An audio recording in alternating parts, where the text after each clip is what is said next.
excited to talk to Armando today. Tell me about how you got into roofing, though. I mean, from philosophy, I think you did some sales roles and into roofing. How did that happen? So, I mean, it just happened by accident. I mean, I needed a job,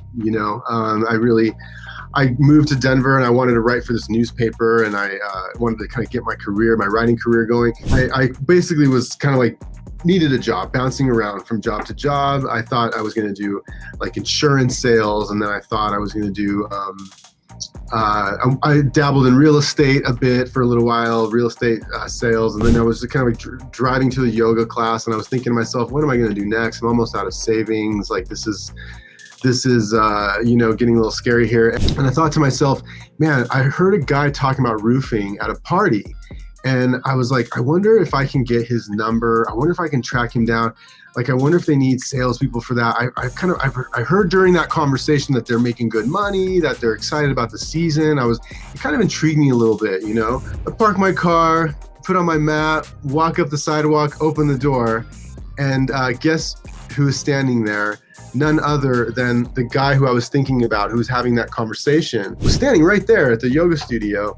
And I just couldn't believe my eyes. I was in shock. I was stunned. And I spoke to him afterwards. And of course, like any typical roofing company owner, he kind of says, I don't just hire anybody, Armando, but you, I will hire you. Like, let's start Monday, And he got me going to sales manager, and really the rest is history. And I went to a different company after that. And I ended up staying with that company for 7 years. And then I eventually learned the ins and outs of running a roofing company. And then I went out on my own about 3 years ago.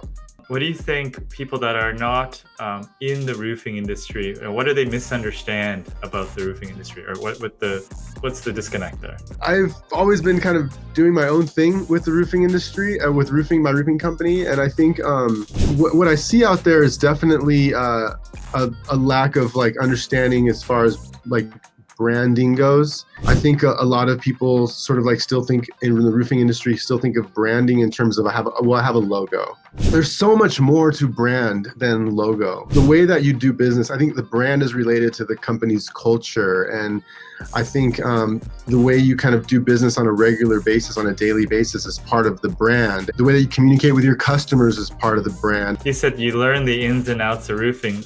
What has been some of the hard lessons you've learned while sort of running or learning the roofing business? There's always this challenge with people is once they get to like getting in the business. I mean, well, the first year is the hardest. If someone wanted to get into the roofing business, they're new, I would say just get your head around a whole year of just learning.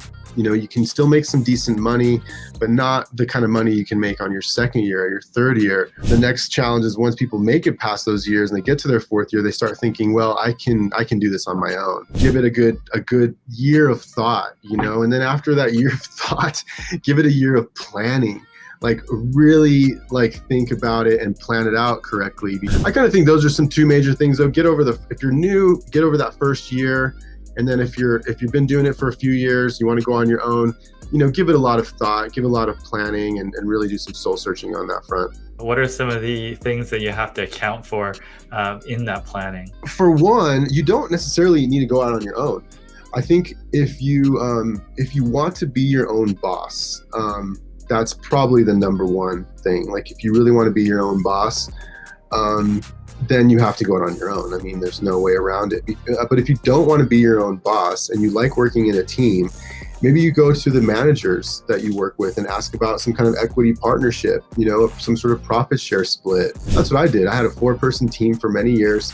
I ran that team, loved it, having tons of fun, making good money. It was a good time in life. I think one huge benefit to doing it and being your own boss is that if you do this contracting business right, which is very, very tough, very challenging, a lot of blood, sweat, and tears. If you do it right, like my business it's running itself for the most part. Like I don't even have to take any calls for the most part. Like it's all somewhat automatic. You can work on this business like 15, 20 hours a week and still make really good money if you do it right. One thing that is we maybe didn't touch on is commercial roofing. That is growing a lot. I think that it's an underserved market. It's underserved in the sense that like to be a really good commercial roofing person, you need to really know your stuff. The commercial side, you make one false mistake, you got to redo a job, you're bankrupt, and looking at some pretty bad things. I just feel like that's a whole nother podcast. And I think you talk a lot about commercial roofing, but I think that is kind of like, if you're on the residential side,